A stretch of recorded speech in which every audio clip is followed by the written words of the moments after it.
So does anybody know what the number one cause of health issues are? There you go. I used to just yell into a microphone and say. So stress is the number one cause of all the health concerns we have today. The top 50 diseases have gone directly back to stress. Now, when we think of stress, let me walk you through what happens when your body has stress. Okay.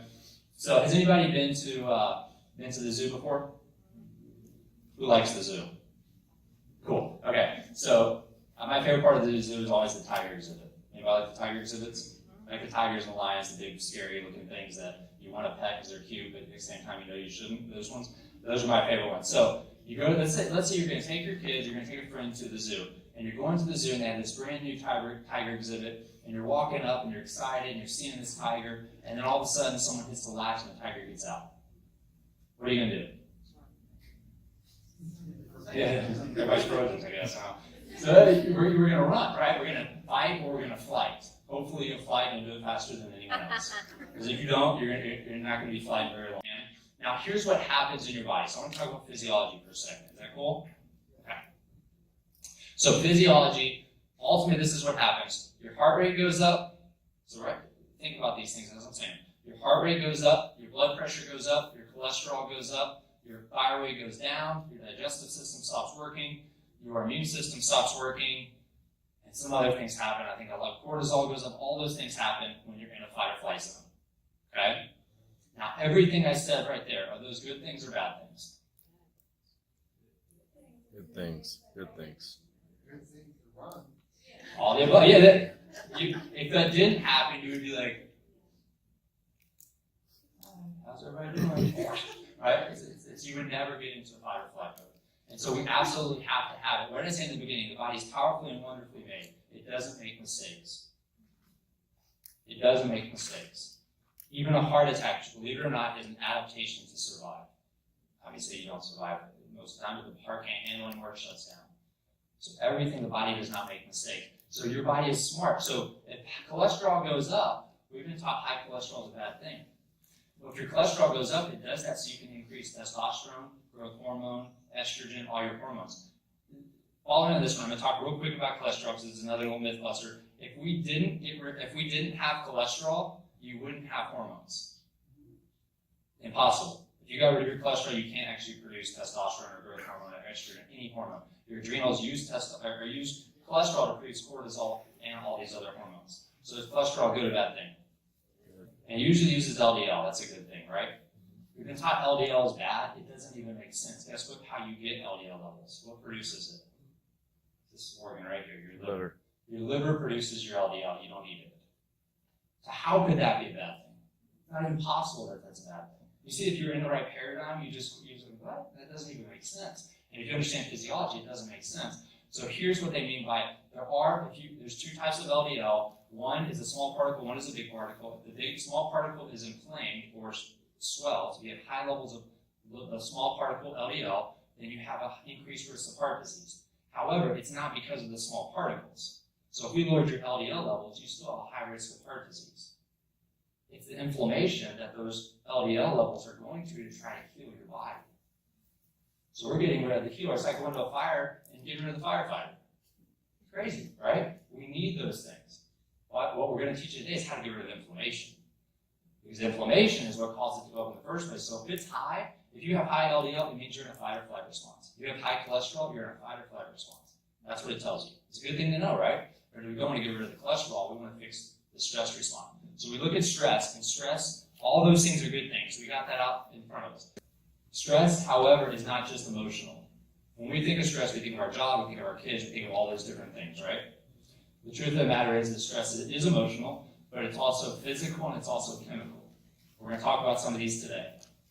So it's physical, emotional, and chemical, and all those things affect your body the same way. So that response that we just talked about, that happens when you have a physical stress. Does anyone know the number one physical stress we have today? What are we all doing right now except for meeting?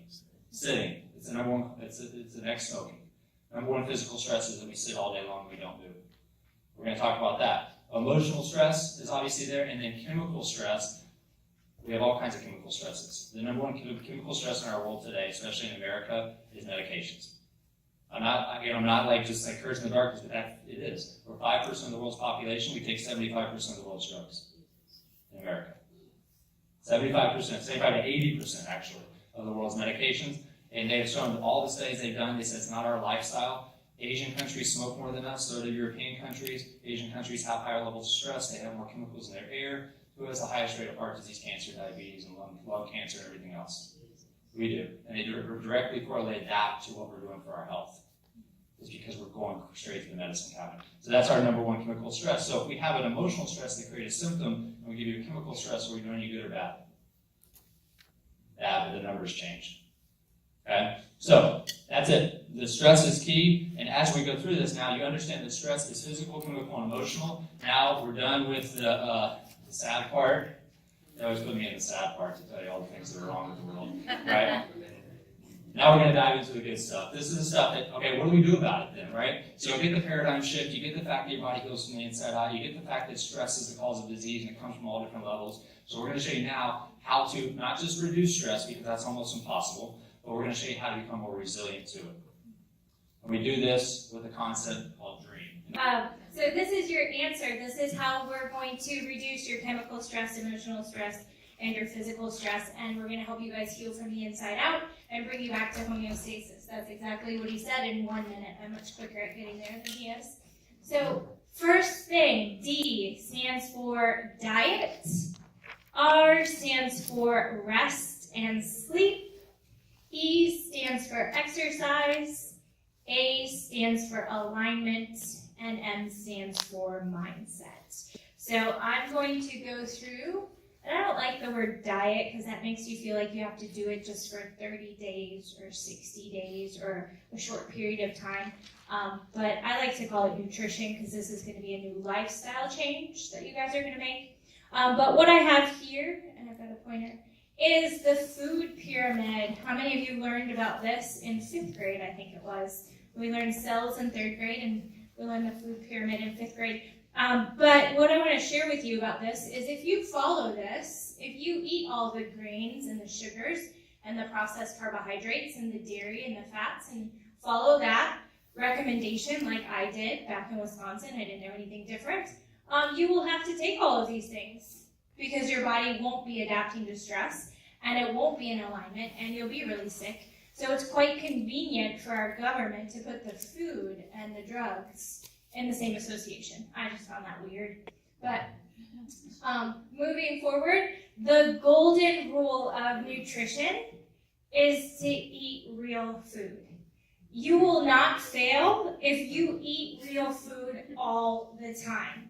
And so raise your hand if anybody's a fan of The Art of Tidying Up, the new Netflix series on how she teaches you how to minimalize your house and your lifestyle and bring peace and love and happiness into your house.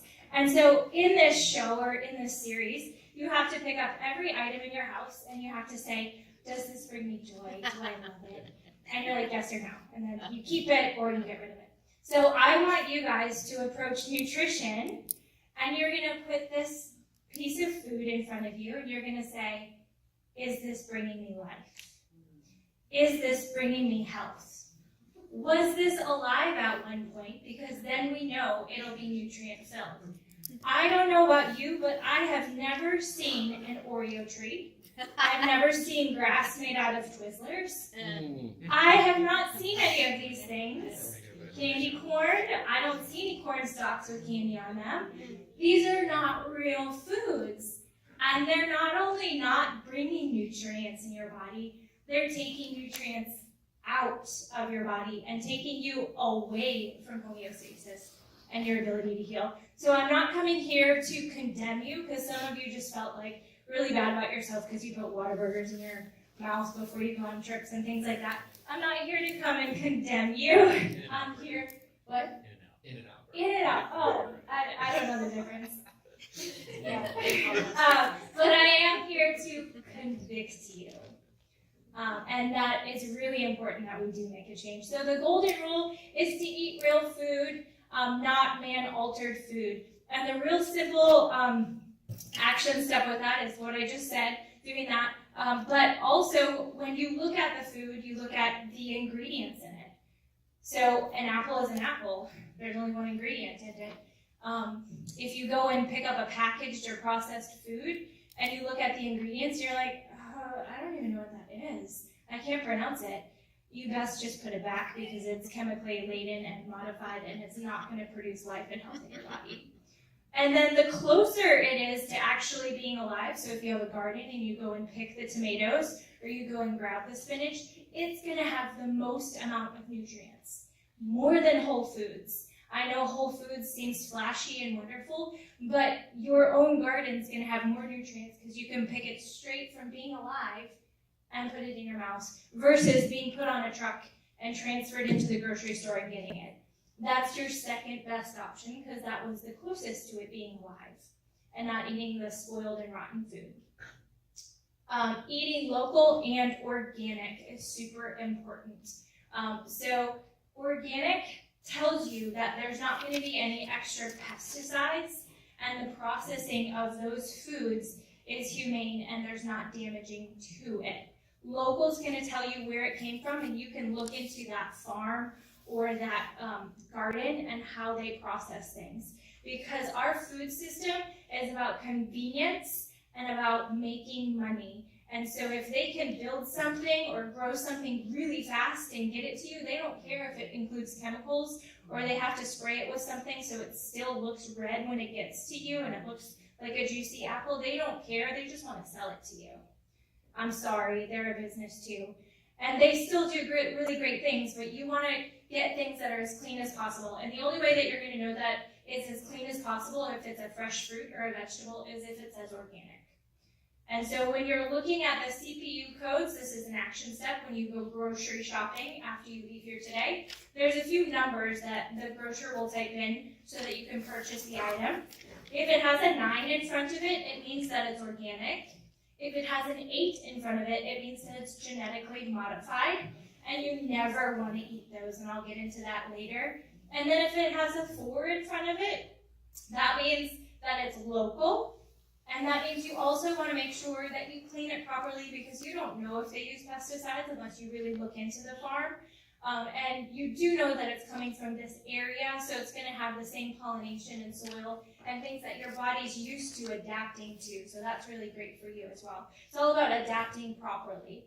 And then it's really important that we focus on the quality, like I'm talking about, versus the quantity. So I could give you a Twinkie and I could give you a handful of almonds, and one's going to produce life in your body and one's going to create inflammation and disease. But the Twinkie has less calories. And so we think that it's better for us. So it's not about calories in, calories out. It's about the quality of what you're putting in your body versus what you're getting out of it. Does that make sense, everyone? Awesome. Okay, so I'm going to dive straight into talking about fat. Dr. Kyle was talking about a cell wall and it being really important. It's the brain of the cell so that it can adapt properly. And we've lied to you for a really long time telling you that fat is bad for you. In the 1980s, everything went to low fat, no fat, and we thought we were going to solve our obesity problem and our overweight problem, and what happened to us? We got fatter, and we blew up like balloons. And that's because your body actually needs fat. It's 60% of your brain, your hormones, and your nervous system, like he was talking about cholesterol. It's essential for you guys to function, is to have good fat. The problem is we need good fat, not bad fat. So I'm going to delineate between the good fats and the bad fats, but first I'm going to show you what bad fats do. So we were talking about a cell wall. Can you guys see this? Okay, you've got a cell, and it's got a phospholipid bilayer, and it has little openings in it in order for oxygen to get in, water to get in, nutrients, food to get in, and for the poop to get out, or the waste, whatever you want to call it. I'm potty training right now, so we talk about poop a lot. Okay, so your fat is what produces this phospholipid, lipid means fat, this bilayer, and when you have good fats, there's junctions for things to get in and get out, and the cell can be happy and healthy and function properly. when you eat bad fat, like a In-N-Out burger, Whataburger, whatever, it's going to congest the cell wall. So it's going to make it congested. How many of you have ever had a cold and you couldn't breathe and you were congested? Well, the cell wall gets congested if you eat bad fat, and that cell has two options. None of the oxygen, water, nutrients can get into the cell, and the poop can't get out. So it can either die, which is called cell lysis, or it can adapt to its environment and still survive, and it can live without oxygen. And what kind of cell is that? A cancer cell. And so when you're eating bad fats, you're feeding the cellular process happening inside your body. So you want to remove all the bad fats and add good fats to your body so your cells can breathe and function and they can poop, which is all good. So on here, you can see I've got a picture of good fats versus bad fats. So we suggest things like coconut oil, avocados, wild salmon, ghee, olive oil, flaxseed oil, organic nuts like macadamia nuts, walnuts, almonds, eggs, egg yolks, the whole thing, the whole egg is good, eat it. And to avoid things like canola oil, I always ask this, has anybody seen a canola plant before? There isn't one because it's synthetically made. Everyone tells me before they've listened to me speak, oh, Doc, I use vegetable, it's fine, I get my vegetables in. Well, let me tell you what vegetable oil is. Has anybody ever forgotten to eat their vegetables and left them in their refrigerator and they started to get rancid and disgusting and smell? So they take these rancid vegetables, they press the oil out of it and they turn it into an oil, and then they put some extra chemicals and processing into it and then perfume because it smells really bad. And then they sell it to you to use for oil, and they put vegetable on it, so it sounds like it's a really good idea. However, you now know that that is going to produce a cell that can't breathe, so you're not going to use vegetable oil.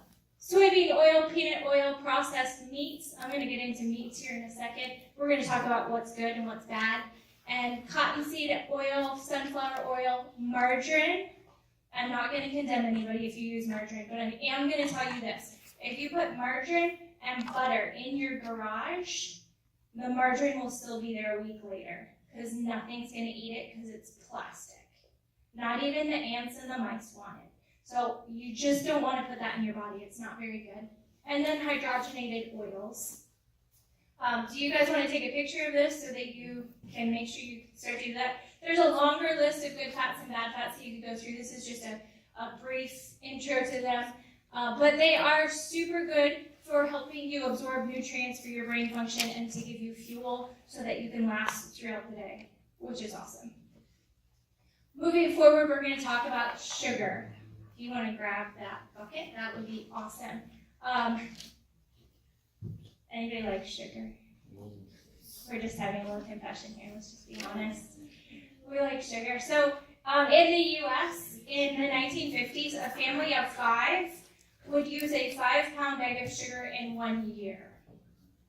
In the US now, one person will ingest a 5-pound bag of sugar in 10 days.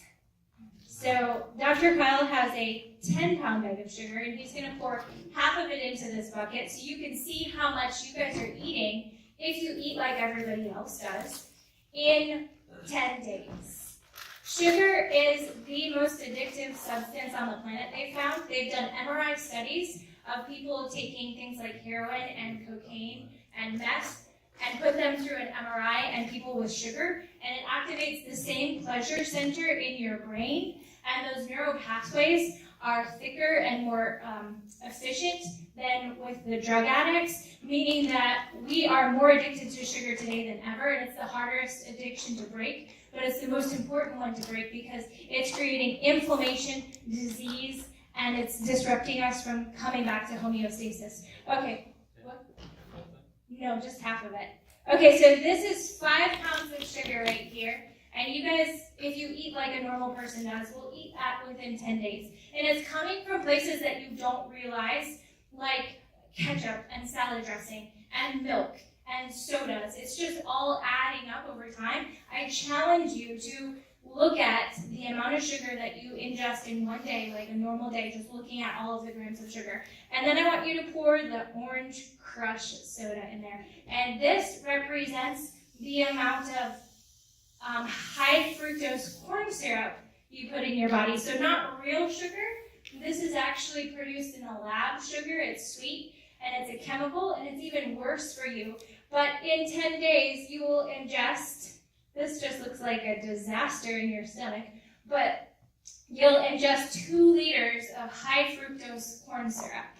I hope that I am grossing you out right now, because there is no way, if you continue to eat the same way and ingest this amount of sugar, that your body can be healthy and stay in homeostasis, or that your body can fight off cancer or the flu or whatever it is.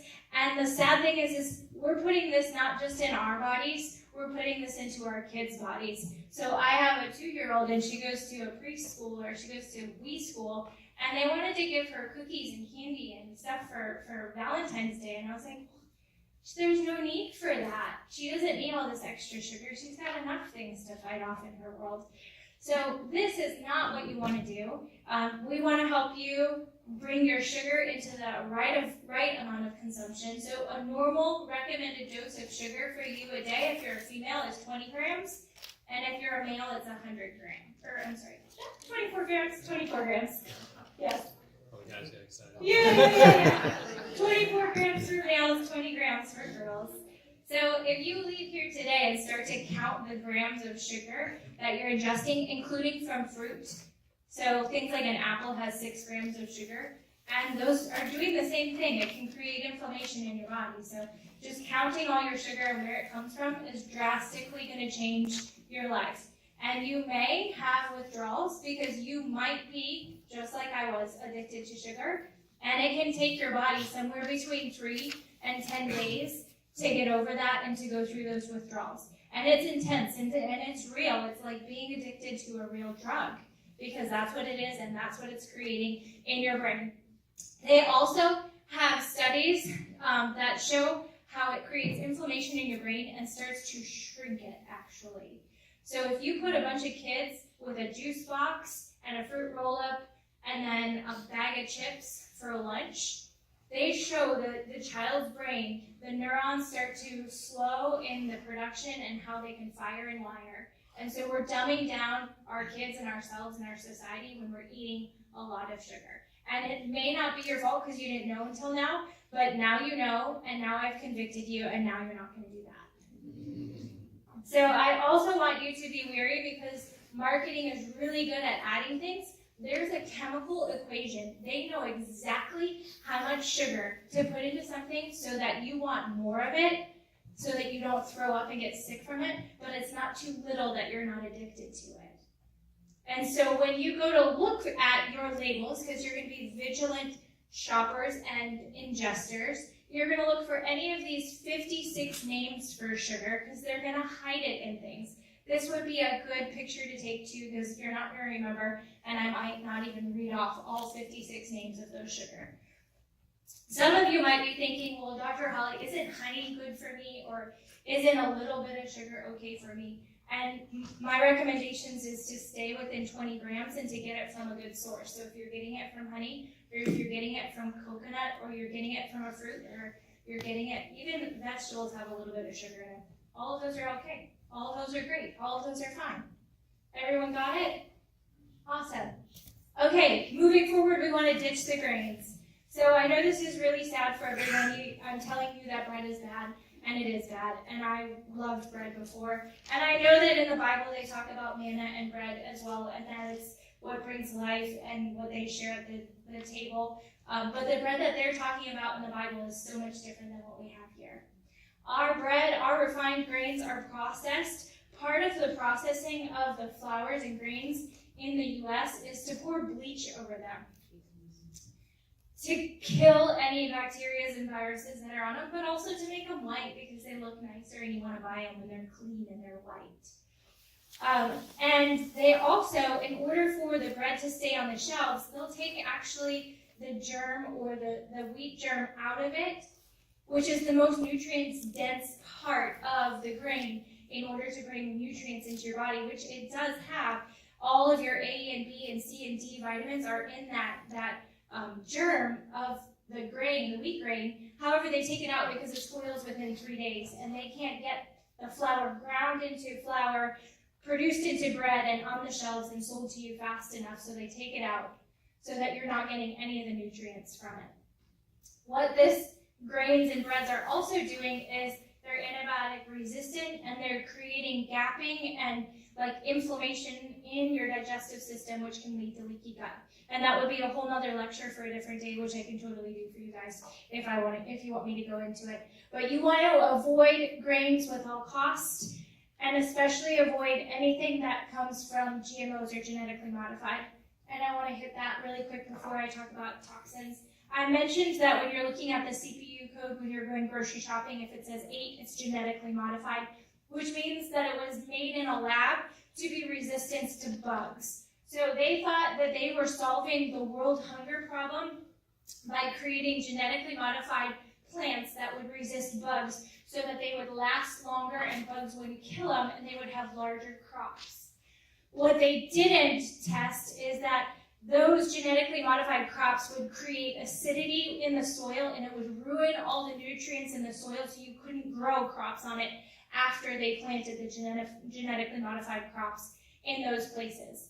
They also didn't take into account that if that genetically modified fruit or vegetable is killing the bug, that it will also wreak havoc on our systems and in our bodies. And so it's designed to make the bug's stomach explode and to kill the bug so that they won't eat it. And so on a smaller scale, we're much bigger than a bug, but when we ingest genetically modified things, it goes into our stomach and it creates an explosion. And therefore, we have little explosions along our digestive system, which creates gapping, which can create leaky gut. Long story short, you just want to avoid the genetically modified organisms. And then lastly, I want to go through removing the toxins. I hit on removing the pesticides and eating organic and getting rid of anything that you're picking up on the shelves that have ingredients that you can't pronounce. But right now, the FDA has approved 3,000 different additives. Hundreds of different artificial sweeteners are out there. Food colorings, preservatives, additives, pesticides, herbicides. All of these things are going into our food system, our water system, and in those areas. And those toxins are designed to shut down parts of the nervous system and to create autoimmune diseases and create damage and disruption and to steal your health from you. So you want to avoid that most amount of chemicals as possible.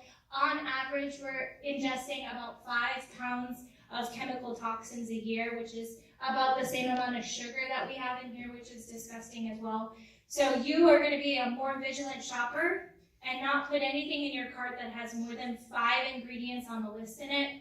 And then you're also going to stay on the outside of the grocery store and don't enter the danger zone in the center. Because in order for those things to be in the danger zone, they can't have any life to them because they're not close to a refrigerator, or they're not where they can be kept cold, or they can preserve the life of it. They're just dead, and they have lots of sugar. So stay on the outside.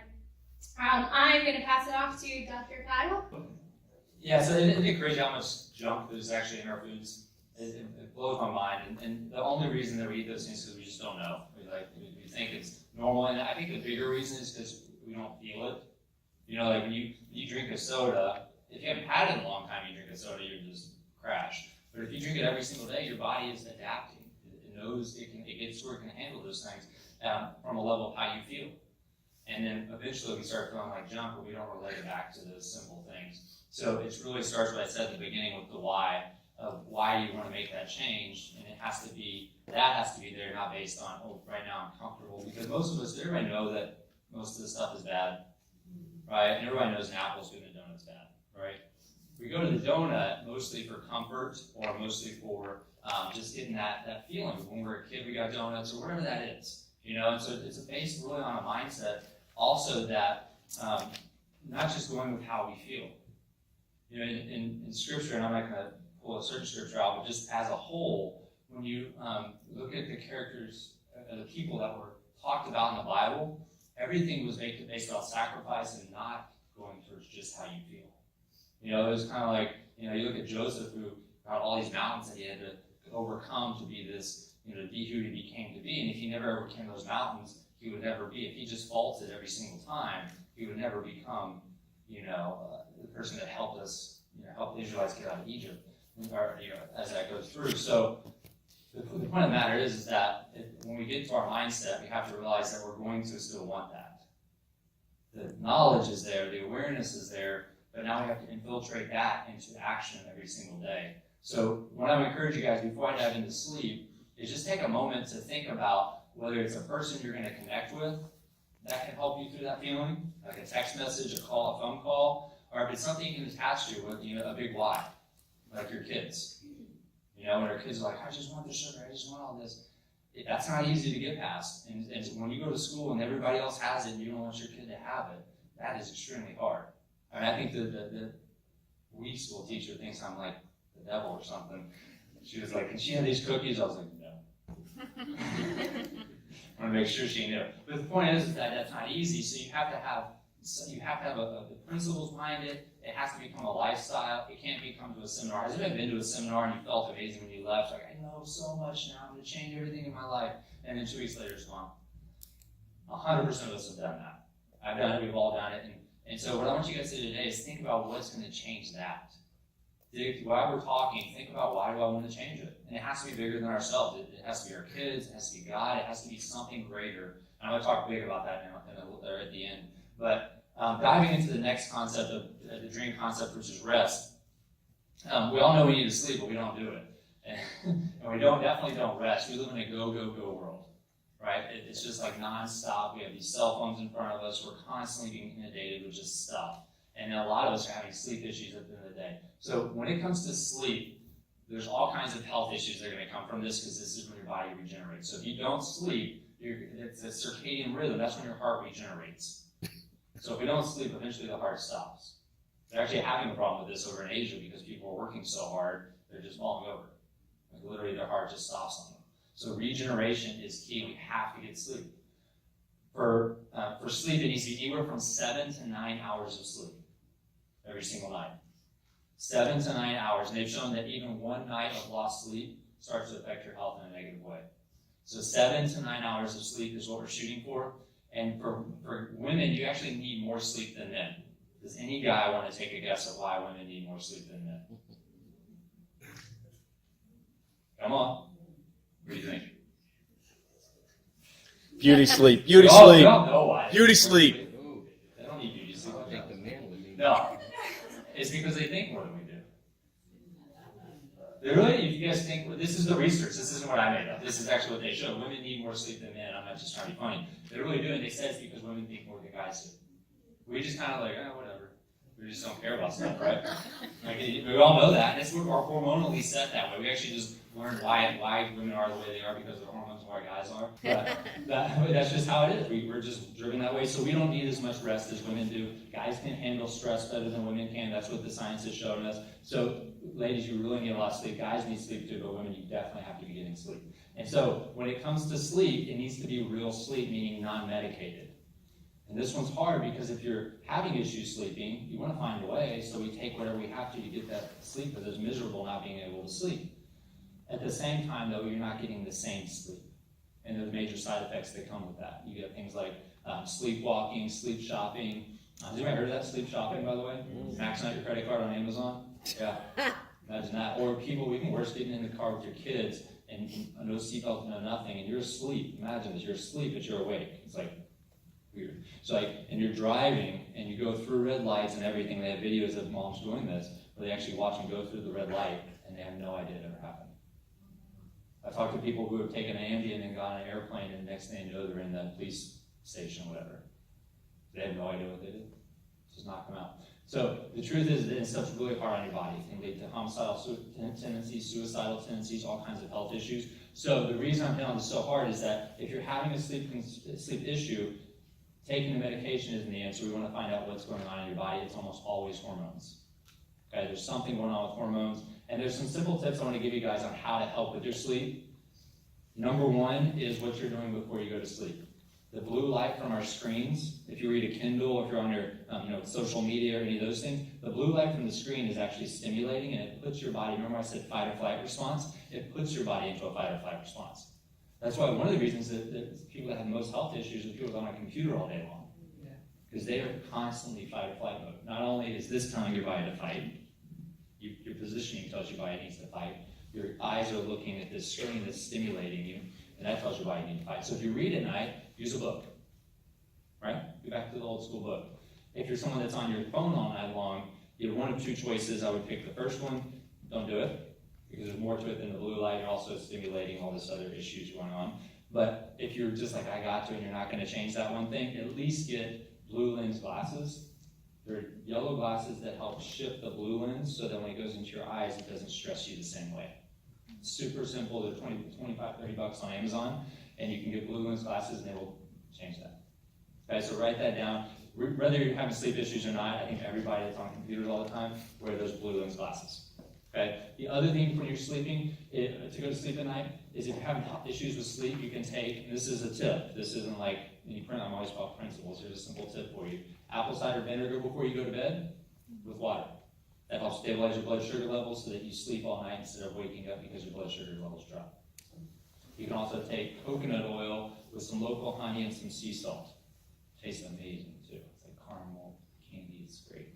But it's a small amount of sugar, but what it does is the same thing, it stabilizes blood sugar levels throughout the night. Okay, so we're not waking up in the middle of the night. And then your other things, when you're keeping your cell phone, you don't want it to be next to you. A lot of us use our cell phones as alarms. Raise your hand if you do that.